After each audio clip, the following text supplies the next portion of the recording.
Betting apps ఇప్పుడు తెలుగు రాష్ట్రాల్లో కొనసాగుతున్న ఒకే ఒక హాట్ టాపిక్ ఏదైనా ఉందంటే బెట్టింగ్ యాప్స్. అయితే ఈ బెట్టింగ్ యాప్స్ సంబంధించి ప్రమోట్ చేస్తున్నటువంటి అందరినీ కూడా వరుసగా తెలంగాణలో కేసులు నమోదవుతున్నాయి, విచారణకు హాజరవుతున్నారు, చాలా మంది అబ్స్కాండ్ అవుతున్నారు. ఈ నేపథ్యంలో ఒక్కసారిగా బెట్టింగ్ యాప్స్ అనే వివాదం పెద్ద ఎత్తున అగ్గిరాచుకుంది. ఈ నేపథ్యంలో అటు సోషల్ మీడియా ఇన్ఫ్లుయెన్సర్ ఎవరైతే బెట్టింగ్ యాప్స్ ప్రమోట్ చేశారో వాళ్ళకి ప్రపంచ యాత్రికుడిగా పేరొందినటువంటి నాన్వేషణ అనేటువంటి ఒక వ్యక్తికి ఇద్దరి మధ్య డైలాగ్ వార్ కొనసాగుతోంది. హర్ష సాయి, భయ్యా సన్నీ యాదవ్, ఇమ్రాన్ ఖాన్ పైన అన్వేష్ సంచలన వ్యాఖ్యలు చేశారు. ముగ్గురు కూడా కోటాను కోట్ల రూపాయలు దొంగలించుకొని కోటాను కోట్ల రూపాయలు సంపాదించుకొని వాటిని పట్టుకొని పరారైపోయారని చెప్పి అన్వేష్ ఆరోపించాడు. పెద్ద ఎత్తున మనీ లాండరింగ్, హవాలా జరిగిందని కూడా అన్వేష్ చెప్తున్నాడు. మరోవైపు అన్వేష్ పైన కేసు నమోదుకు ఇమ్రాన్ ఖాన్ డిమాండ్ చేస్తున్నాడు. తన తల్లిని లక్షల మంది వీక్షించేటువంటి తన సోషల్ మీడియా ప్లాట్ఫామ్ ద్వారా అసభ్యకరంగా తన తల్లిని ఉద్దేశించి మాట్లాడాడని చెప్పి నాన్వేషణ పైన ఇమ్రాన్ ఖాన్ కూడా చాలా పెద్ద ఎత్తున రెచ్చిపోయాడు. తన పైన కేసు నమోదు చేయాలని డిమాండ్ చేశాడు. లైవ్ వీడియోలో కన్నీళ్లు పెట్టుకున్నాడు ఇమ్రాన్ ఖాన్. అన్వేష్ పై చర్యలు తీసుకోవాలని సీఎం రేవంత్ రెడ్డి విజ్ఞప్తి చేశారు. ఒకసారి అన్వేష్ అసలు ఇన్ఫ్లుయెన్సర్ను ఉద్దేశించి అన్వేష్ ఏం మాట్లాడాడో చూద్దాం. అందరూ దొంగలు, హర్ష సాయి, భయ్యా సన్నీ యాదవ్, ఈ ఇమ్రాన్ ఖాన్, మొత్తం వీళ్ళందరూ దుబాయ్ పారిపోయారండి. అసలు ఈ దుబాయ్కి యూట్యూబర్లకి సంబంధం ఏంటి? అసలు ఇంత 10,000 కోట్ల రూపాయల డబ్బు హవాలా రూపంలో ఎలా దుబాయ్ నుంచి ఇండియాకి, ఇండియా నుంచి దుబాయ్కి ఎలా ఈ హవాలా ఎలా జరుగుతుంది అని మీకు పూర్తిగా చెప్తాను. వీడియో సినిమాని మించి ఉంటుంది.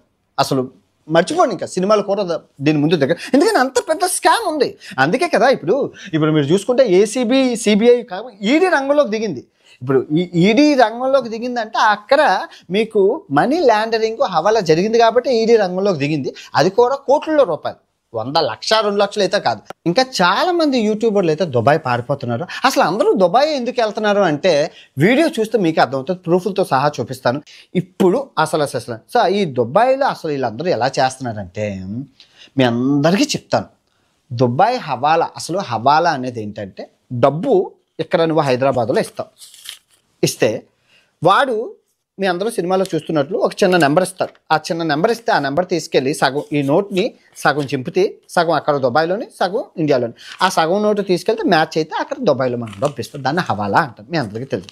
ఇది లీగలా అంటే ఇల్లీగలా బొక్కలో వేసి తినేస్తారు. అప్పుడు ఈ ఎండోర్స్మెంట్ డిపార్ట్మెంట్ వాళ్ళు వచ్చి మనల్ని జరిగిందని తెలిస్తే వస్తారు. అందుకే ఇప్పుడు యాక్చువల్గా సీన్ ఏం జరిగిందంటే హర్ష సాయి, ఈ భయ్యా సన్నీ యాదవ్, ఈ ఇమ్రాన్ విషయంలోని పోలీసు వాళ్ళు ఎప్పుడైతే మనీ లాండరింగ్ ఇన్వాల్వ్ అయ్యిందని వాళ్ళ నోట్లతో వాళ్ళే ఒప్పుకున్నారో, మీరు వాయిస్ రికార్డులు చూపించారు, అప్పుడు పోలీస్ డిపార్ట్మెంట్ ఏం చేసిందంటే ఈడీకి ఇచ్చేసింది, ఎన్ఫోర్స్మెంట్ డిపార్ట్మెంట్కి. మరి ఈ ఏసీబీ ఏం చేస్తుందంటే వాళ్ళేంటి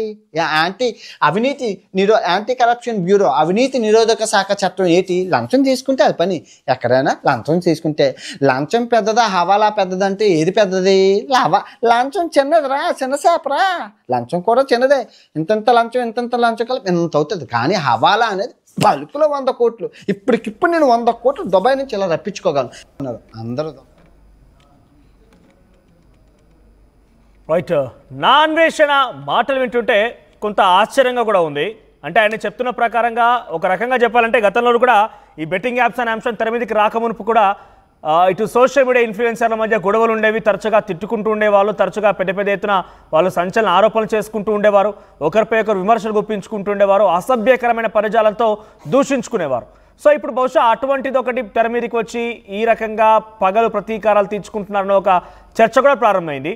అయితే నాన్వేషణ చెప్పే మాటలు మీరు కనుక వింటే 10,000 కోట్లు అంటున్నాడు ఆయన, 1,000 కోట్లు అంటున్నాడు. నాకు తెలిసి అన్ని కోట్లు ఉండకపోవచ్చు, బెట్టింగ్ యాప్స్ ద్వారా వాళ్ళు సంపాదించారు, కొంత వెనకేశారంటే నమ్మొచ్చు. కానీ 10,000 కోట్లు, 20,000 కోట్లు, ఈ 1,000 కోట్లు అనేది మాత్రం కొంత అవాస్తవం అయ్యి ఉంటుందనేది కొంత చర్చ జరుగుతోంది. ఏదేమైనా కూడా అన్వేష్ వర్షం ఇలాగంగా ఉంటే ఇమ్రాన్ ఖాన్ కూడా కొంత సీఎం రేవంత్ రెడ్డిని గతంలో ఆయన అసెంబ్లీలో మాట్లాడిన నేపథ్యంలో తన ఇంట్లో ఆడబిడ్డల గురించి ఏ రకంగా మాట్లాడితే కేసులు వేస్తామని చెప్పిన నేపథ్యంలో ఆ వీడియోని ఉదాహరణగా తీసుకొని అటు ఇమ్రాన్ కూడా తన తల్లిని ఉద్దేశిస్తూ కొన్ని లక్షల మంది చూసేటువంటి సోషల్ మీడియా ప్లాట్ఫామ్ పైన నాన్వేషణ ఈ రకంగా మాట్లాడడం బాధ కలిగించిందంటూ కన్నీరు పెట్టుకొని లైవ్లో పార్టిసిపేట్ చేశాడు. ఒకసారి ఆ వీడియో కూడా చూద్దాం. అంతకుముందు మా ప్రతినిధి పెట్రిషా అందుబాటులో ఉన్నారు. పెట్రిషా, ఏంటి డైలాగ్ వార్ కొనసాగుతోంది? 1,000 కోట్లు అంటూ నాన్వేషణ చెప్తున్నాడు. ఆయన చెప్పేటువంటి విధంగా నిజంగా 1,000 కోట్లు ఉంటాయా అంటే మీరు చేస్తే ఈ బెట్టింగ్ యాప్ ప్రమోషన్ చేసి ఉండొచ్చు, బెట్టింగ్ యాప్స్ ప్రమోషన్లో పాల్గొని ఉండొచ్చు, బెట్టింగ్ యాప్స్ ద్వారా వాళ్ళు డబ్బులు సంపాదించి ఉండొచ్చు. కానీ అది వేల కోట్ల రూపాయలు ఉంటుందా ఆయన చెప్పిన విధంగా ఆరోపణల ప్రకారంగా నిజమెంత? ఇప్పటికే చూసుకుంటే డైలాగ్ వార్స్ అయితే కొనసాగుతుంది. బెట్టింగ్ యాప్ ఇన్ఫ్లుయెన్సర్స్ అందరూ కూడా నాన్ వెజ్ డైలాగ్ వార్స్ అయితే కొనసాగిస్తున్నారు. మరోవైపు హర్ష సాయి, భయ్యా సనీ యాదవ్, ఇమ్రాన్ పైన సంచలనమైన ఆరోపణలు చేస్తున్న నాన్ వెజ్ ఈ ముగ్గురు దుబాయ్కి పారిపోయారు. వీళ్ళందరూ మనీ లాండరింగ్ కి భారీ ఎత్తున కూడా మనీ లాండరింగ్ కి పాల్పడ్డారు. మరోవైపు హవాలా అంతా కూడా డబ్బులు చాలా మటుకు జరిగింది అక్రమంగా. అన్వేష్ పైన కూడా కేసు నమోదు చేయాలంటూ ఇమ్రాన్ డిమాండ్ చేస్తున్న పరిస్థితి కనిపిస్తుంది. తల్లిని దూషిస్తూ అసభ్యంగా మాట్లాడడం, అబ్యూజ్ చేస్తూ లైవ్ వీడియోలో అతను కన్నీళ్లు పెట్టుకొని ఏడుస్తున్న పరిస్థితి అయితే కనిపిస్తుంది. అన్వేష్ పైన చర్యలు తీసుకోవాలంటూ సీఎం రేవంత్ రెడ్డికి విజ్ఞప్తి చేస్తూ, సార్ మేము బెట్టింగ్ యాప్ కి మేము కూడా అగెనెస్టే, కానీ పెద్ద పెద్ద వాళ్ళు బెట్టింగ్ యాప్స్ ని ప్రోత్సహించడం వల్ల మేము చెయ్యాల్సి వచ్చింది, కానీ ఇప్పటి నుంచి మేము చెయ్యమంటూ ఇమ్రాన్ చెప్తున్న వ్యాఖ్యలు కూడా అతని ఛానల్లో రిలీజ్ చేసిన పరిస్థితి. ఒకసారి మనము పూర్తిగా దీన్ని అనలైజ్ చేసి చూస్తుంటే కూడా ఏదైతే హర్ష సాయి ప్రముఖ యూట్యూబ్ ఛానల్ కి ఇచ్చిన వీడియో ఇంటర్వ్యూలో కూడా నాకు ఇప్పటికిప్పుడు బెట్టింగ్ యాప్ వాళ్ళు 100 కోట్లు ఇస్తారు, 500 కోట్లు ఇస్తారనుకుంటా, వందలాది కోట్లు అంటే వీళ్ళకి కోటి రూపాయలు అంటే ఒక సామాన్యుడికి ఆహా అంటాడు. అటువంటిది 100 కోట్లు 500 కోట్లు వీళ్ళకి ఎక్కడి నుంచి వస్తున్నాయి? అదే కాక ఈ డబ్బంతా కూడా ఎలా మళ్ళీ లాండరింగ్ అవుతుందంటూ కూడా ఈడీ ప్రత్యేక నిఘా పెట్టిన పరిస్థితి కనిపిస్తుంది. మొత్తం మీద చూసుకుంటే కూడా ముగ్గురు దుబాయ్కి పరారైపోయారంటూ కూడా నాన్ వెజ్ చేస్తున్న ఏదైతే సంచలనమైన విషయాలంతా కూడా సోషల్ మీడియాలో చక్కర కొడుతున్న పరిస్థితి కనిపిస్తుంది. ఇప్పటికే చూసుకుంటే కూడా తోటి కంటెంట్ క్రియేట్ చేసే వాళ్ళు వీళ్ళందరూ కూడా డిఫరెంట్ కాన్సెప్ట్స్ తో బయటికి వస్తుంటారు. అయినప్పటికీ కూడా వీళ్ళిద్దరి మధ్యలో అంటే ఏదైతే ఈ ముగ్గురు ఉన్నారో నాన్ వెజ్ కానీ బన్నీ సన్నీ యాదవ్, ఇమ్రాన్, హర్ష సాయి, వీళ్ళు నలుగురి మధ్యలో కూడా గతంలో కూడా అనేక సార్లు మాటలు జరిగాయి, దూషించుకున్నారు, అసభ్యంగా మాట్లాడుకున్నారు, సోషల్ మీడియాలో విడిగా రచ్చ చేసిన పరిస్థితి. అంటే వీళ్ళల్లో వీళ్ళు పడకనే ఇదంతా క్రియేట్ చేస్తున్నారనే ఆరోపణలు కూడా బయట వినిపిస్తున్న పరిస్థితి కనిపిస్తుంది. ఏదేమైనప్పటికీ కూడా బెట్టింగ్ యాప్స్ అనేది ఆల్రెడీ తెలంగాణలో నిషేధించారు. వీళ్ళు ప్రత్యేకంగా వీళ్ళు ఓన్ గ్రడ్జెస్ కోసం చేసినప్పటికీ పోలీసుల వర్గం కానీ లేకపోతే ఈడీ కానీ చొరవ చేసుకొని మనీ లాండరింగ్ జరిగిందా, ఎవరికి ఎంత రూపంలో వచ్చింది, ఈ డబ్బు ఎంత 80:20 రేషియోలో జరిగిందా, హవాలా రూపంలో ఏమైనా డబ్బు తీసుకున్నారా, లేకపోతే ఈ డబ్బు అంతా ఎక్కడ ఉంది, బ్యాంక్ ఎంత ట్యాక్స్ కట్టారు, legal betting apps illegal betting apps ఎవరు చేయమన్నారు, దీని ఓనర్స్ ఎవరు అనే విధంగా కూడా కూపీలాగే ప్రయత్నం చేస్తున్నారు. ఇప్పటికే పంజగుట్ట పోలీస్ స్టేషన్ లో 11 మంది మీద కేసు నమోదైంది. దాంట్లో ప్రధానంగా 4గురిని నిన్న విచారించారు. ఇంకా కొంతమందిని ఇవాళ విచారించే అవకాశాలు కనిపిస్తున్నాయి. నోటీసులు జారీ చేశారు. ఒక సైడ్ పంజాగుట్టలో, మరోవైపు మియాపూర్ లను కూడా క్లియర్ గా చెప్పొచ్చు. మియాపూర్ లో 25 మంది మీద కేసులు నమోదైన ప్రధానంగా బిగ్ షాట్స్ అనే చెప్పొచ్చు. రానా దగ్గుపాటి, ప్రకాష్ రాజ్, ఆ తర్వాత శ్రీముఖి, విజయ్ దేవరకొండ. కన్ఫైన్ గా ఈ విషయం వరకు మనం మాట్లాడుకుంటే పెట్రిషా, నాన్ వేషణ చేస్తున్న ఆరోపణలు నిజమేంత? 100 కోట్ల రూపాయలతో దుబాయ్ చెక్కేశారు, దుబాయ్ పారిపోయారు. ఇప్పుడు ఈడీ కూడా ఎంట్రీ ఇచ్చింది, మనీ లాండరింగ్ జరిగిందనే ఒక ఆరోపణలు ఈడీ కూడా చేస్తోంది. కాబట్టి కొన్ని వేల కోట్లు ఉంటాయి, 10,000 కోట్లు అంటూ ఆయన మాట్లాడుకొస్తున్నాడు. నిజంగా ఇన్ని వేల కోట్లు ఉంటాయా? వేల కోట్లు ఉన్నా లేకపోయినా వందలాది కోట్లు ఉన్నాయంటూ కూడా క్లియర్ గా తెలుస్తున్న పరిస్థితి. ఎందుకంటే వీళ్ళ ఆడియో కాల్స్ రికార్డ్స్ అంతా కూడా బయటపడ్డాయి. గతంలో హర్ష సాయి మీద ఒక మహిళ లైంగిక వేధింపుల కేసు నమోదు చేసినప్పటికీ కూడా ఆ మహిళకు ముందు అంటే ఆ మహిళతో సన్నిహితంగా ఉన్న సమయంలో సన్నిహితంగా ఫోన్ కాల్స్ మాట్లాడిన టైంలో అతను ఈ మనీ లాండరింగ్ గురించి క్లియర్ గా చెప్పాడు. నాకు ఇన్ని వేల కోట్లు వస్తాయి, అదే కాకుండా డబ్బులు ఎలా హవాలా రూపంలో తరలిస్తారనే విధంగా కూడా అతను ఆ మహిళతో మాట్లాడిన రికార్డింగ్ కూడా ఆ మహిళ బయట పెట్టిన పరిస్థితి.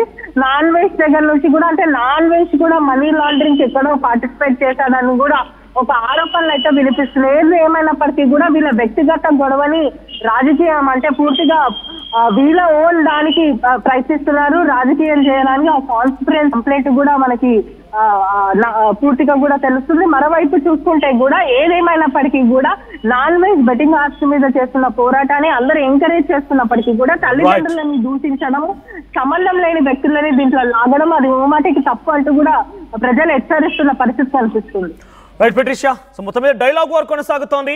ఇది ఇప్పుడు కాదు మొదలైంది, గతంలో కూడా ఇద్దరి మధ్య కాదు, సోషల్ మీడియాలో చాలా మంది కూడా ఒకరంటే ఒకరికి పడదు. ఇన్ఫ్లుయెన్సర్ అందరూ కూడా ఒకరిపై ఒకరు దూషించుకుంటూ ఉంటారు. గతంలో కూడా ట్రోల్స్ చేసుకున్నారు. గతంలో కూడా ఇష్టం వచ్చినట్టుగా పరజాలం ఉపయోగించి సోషల్ మీడియాలో అసలు ఎవరు కూడా వినటువంటి భాషను ప్రయోగిస్తూ కూడా మాట్లాడుకునే సందర్భాలు ఉన్నాయి. ఇప్పుడు తాజాగా మరోసారి బెట్టింగ్ యాప్స్ రూపంలో నాన్ వేషణ వీరంతా ఒక సైడ్గా వారు కొనసాగుతోంది. దీంట్లో నాన్ వేషణ చెప్పిన మాటల్లో కూడా బెట్టింగ్ యాప్స్ ప్రమోషన్ చేయకూడదనేది ఎవరెవరు చేశారని చెప్తున్న మాటల్లో వాస్తవం అయితే ఉండొచ్చు. కానీ కొన్ని వేల కోట్లు అంటే పదే ప్రస్తావిస్తున్నాడు. దాంట్లో మాత్రం డెఫినెట్గా ఆయన పాత కక్షను తీర్చుకుంటున్నాడనే ఒక ఆరోపణ అయితే ప్రజెంట్ ఇన్ఫ్లుయెన్సర్స్ చేస్తున్నారు. ఒకసారి ఇమ్రాన్ తల్లి గురించి ఉద్దేశిస్తూ మాట్లాడుతున్నటువంటి ఆ వీడియోకి సంబంధించి ఇమ్రాన్ కూడా ఒక వీడియో విడుదల చేశాడు. ముఖ్యమంత్రి రేవంత్ రెడ్డి గారు వెంటనే ఆయన పైన చర్యలు తీసుకోండి, ఆయనని శిక్షించండి అంటూ కూడా డిమాండ్ చేస్తూ కన్నీళ్లు పెట్టుకున్నాడు. ఒకసారి ఇమ్రాన్ నాన్ వేషను ఉద్దేశించి సీఎం రేవంత్ రెడ్డికి ఏం రిక్వెస్ట్ పెట్టుకున్నాడో చూద్దాం. రేవంత్ రెడ్డి సార్, నేను మీ వీడియో చూసినాను సార్. మీ అమ్మనో నీ చెల్లినో నీ భార్యనో ఈ రకంగా మాట్లాడితే నువ్వు ఇంతవా నేను అడుగుతున్నా. ఉప్పు పాతరేస్తే ఇట్లాంటి సంస్కృతిని మీరు ప్రోత్సహిస్తే ఎవరిని వదలను. కోరికలు తీస్తే అధ్యక్ష ముఖ్యమంత్రిగా చెప్తున్నా. సోషల్ మీడియాలో లక్షల మంది ముందల వీళ్ళ అమ్మగారు చార్మినార్ దగ్గర వ్యభిచారం చేసేవారు. అసలు లేనిపోని అన్ని ఆరోపణలు అన్ని వేసేస్తున్నారు సార్. మన నచ్చకపోతే మమ్మల్ని క్వశ్చన్ చేసి అడగచ్చు. తప్పు తమ్నెల్స్ పెట్టి బిజినెస్ అనే పేరుతోని డబ్బుల కోసం వ్యూస్ కోసం, కానీ ఇట్లా ఇంట్లో తిట్టడం, మా డాడీ బతికే ఉన్నాడు, మా డాడీ చచ్చిపోయినని చెప్తారు సార్. మేము కూడా బెట్టింగ్ యాప్ కి అగెనిస్ట్ ఉన్నాం సార్. గతంలో పెద్ద ఇన్ఫ్లుయెన్సర్ చూసి చేసినాం. అది ఇప్పుడు పట్టుకొని పర్సనల్ గా అటాక్ చేస్తున్నారు సార్. చట్టాలు అనేవి ఉన్నాయి కదా సార్, దానికి అందరం రెస్పెక్ట్ ఇస్తున్నాం సార్. వీళ్ళెవరు సార్ ఇంట్లో తిట్టడానికి? ఈయన మీద ఎన్నో ఎఫ్ఐఆర్లు ఉన్నాయి, ఎవరు ఏం చేయలేకపోతున్నారు అని చెప్పి ఇష్టం వచ్చిన మాటలు మాట్లాడుతున్నారు సార్. అదే ఆఫీసర్ మీకు ప్లీజ్ నా రిక్వెస్ట్ సార్, దీని మీద ఎమ్మటే యాక్షన్ తీసుకోవాలి. అండ్ నేను కూడా కేసు ఫైల్ చేస్తున్నాను సార్. దీనికి నా కేసు అందరూ దొంగలు. హర్ష సాయి, బయ్యసని యాదవ్, ఈ ఇమ్రాన్ ఖాన్ మొత్తం వీళ్ళందరూ దుబాయ్ పారిపోయారండి. అసలు ఈ దుబాయ్కి యూట్యూబర్లకి సంబంధం ఏంటి? అసలు ఇంత 10,000 కోట్ల రూపాయల డబ్బు హవాలా రూపంలో ఎలా దుబాయ్ నుంచి ఇండియాకి, ఇండియా నుంచి దుబాయ్కి ఎలా ఈ హవాలా ఎలా జరుగుతుంది అని మీకు పూర్తిగా చెప్తాను. వీడియో సినిమాని మించి ఉంటుంది. అసలు మర్చిపోండి, ఇంకా సినిమాలు కూడా దీని ముందు దగ్గర, ఎందుకంటే అంత పెద్ద స్కామ్ ఉంది. అందుకే కదా ఇప్పుడు మీరు చూసుకుంటే ఏసీబీ, సిబిఐ ఈడీ రంగంలోకి దిగింది.